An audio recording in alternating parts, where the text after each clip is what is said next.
আপনি কি খুঁজছেন একদম ঘরোয়া স্বাদের আলু দিয়ে রুই মাছের ঝোল রেসিপি? তাহলে আপনি একদম সঠিক জায়গায় এসেছেন। আজকে এই ভিডিওতে আমি দেখাবো কিভাবে খুব সহজ উপায়ে কম সময়ে একদম বাঙালি স্টাইলে তৈরি করবেন মজাদার রুই মাছের ঝোল। হ্যালো বন্ধুরা, টেস্ট অফ কিচেন চ্যানেলে আপনাকে স্বাগতম। একটু স্কিপ না করে ভিডিওটি শেষ পর্যন্ত দেখুন। চলুন শুরু করা যাক। রুই মাছের ঝোল রান্না করার জন্য আমি এখানে নিয়েছি 7 পিস পরিমাণ রুই মাছ। এবার এখানে অল্প পরিমাণে লবণ আর হলুদ আর 2 চা চামচের মতো সরিষার তেল দিয়ে ভালো মতো মাখিয়ে নিচ্ছি। এখন মিনিমাম 15 মিনিটের জন্য একটি পাশে রেখে দেব। এইবারে আলুগুলোকে কেটে নিব। এখানে আমি নিয়েছি মিডিয়াম সাইজের 2টো আলু এবং এগুলোকে ওয়েজেসের সাইজে কেটে নিচ্ছি।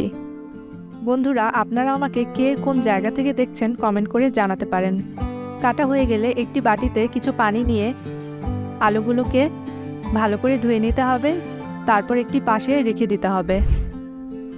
এইবারে কি পেস্ট বানাতে হবে তা দেখিয়ে দিব। প্রথমে আমি নিয়ে নিচ্ছি 2টি টমেটো। টমেটোগুলোকে ছোট ছোট সাইজে কেটে নিতে হবে। আমি এখানে মিডিয়াম সাইজের 2টি টমেটো নিয়েছি। এবার আমি টমেটোগুলোকে কেটে নিচ্ছি। টমেটোগুলোকে এভাবে ছোট করে কেটে নিতে হবে। এরপর এগুলোকে একটি ব্লেন্ডার জারে নিয়ে নিচ্ছি। এর সাথে দিয়ে দিচ্ছি 4টি কাঁচামরিচ এবং অল্প পরিমাণে পানি দিয়ে ভালো করে ব্লেন্ড করে নিচ্ছি। এগুলোকে ভালো করে পেস্ট করে নিতে হবে। তৈরি হয়ে গেল টমেটোর পেস্ট। এইবারে আমাদের আরও একটি পেস্ট তৈরি করতে হবে। এর জন্য ব্লেন্ডার জারে নিয়ে নিচ্ছি 2 টেবিল চামচ পরিমাণ আদা আর 4টি শুকনো মরিচ আর 1 চা চামচ পরিমাণ জিরা আর অল্প একটু পানি দিয়ে ভালো করে ব্লেন্ড করে নিচ্ছি। ব্লেন্ড করা হয়ে গেলে একটি পাশে রেখে দিচ্ছি। এবারে একটি পাত্রে আমি দিয়ে দিচ্ছি 1/3 কাপের মতো সরিষার তেল এবং তেলটি গরম হয়ে আসলে মাছগুলোকে আস্তে আস্তে ভেজে নিচ্ছি। মাছগুলোকে একটু লাল করে ভাজতে হবে। যখন একটা পাশ ভাজা হয়ে যাবে তখন উল্টে দিতে হবে এবং অপর পাশও একইভাবে ভেজে নিতে হবে। ভাজা হয়ে গেলে আমি মাছগুলোকে একটি প্লেটে তুলে নিচ্ছি।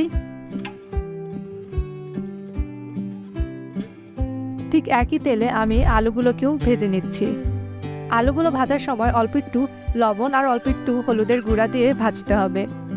আলুগুলোকে যে খুব লাল করে ভাজতে হবে তা কিন্তু না, শুধুমাত্র 50% কুক হয়ে গেলে আলুগুলোকে তুলে নিব, একটি প্লেটে নিয়ে পাশে রেখে দেব। এখন আমি এই সেম তেলেই রান্নাটা করে নিচ্ছি। প্রথমে আমি দিয়ে দিচ্ছি 3টি তেজপাতা আর 2টি বড় সাইজের কুচি করে রাখা পেঁয়াজ। পেঁয়াজটাকে লাল লাল করে ভেজে নিতে হবে। তারপর চুলার ফ্লেমটা লো করে আদা আর শুকনো মরিচের যে পেস্টটা আমরা করে রেখেছিলাম সেটি দিয়ে দিতে হবে। এটাকে মিডিয়াম ফ্লেমে ততক্ষণ ভাজতে হবে যতক্ষণ না আদার কাঁচা গন্ধটা চলে যায়। এবারে আমি দিয়ে দিচ্ছি টমেটোর যে পেস্টটা আমরা করে রেখেছিলাম সেই টমেটোর পেস্টটা। এটাকে ততক্ষণ মিডিয়াম ফ্লেমে রান্না করতে হবে যতক্ষণ না টমেটোর কাঁচা গন্ধটা চলে যাচ্ছে। তারপর আমি এখানে দিয়ে দিচ্ছি ধনিয়ার গুঁড়া 1 চা চামচ আর হলুদের গুঁড়া 1 চা চামচ।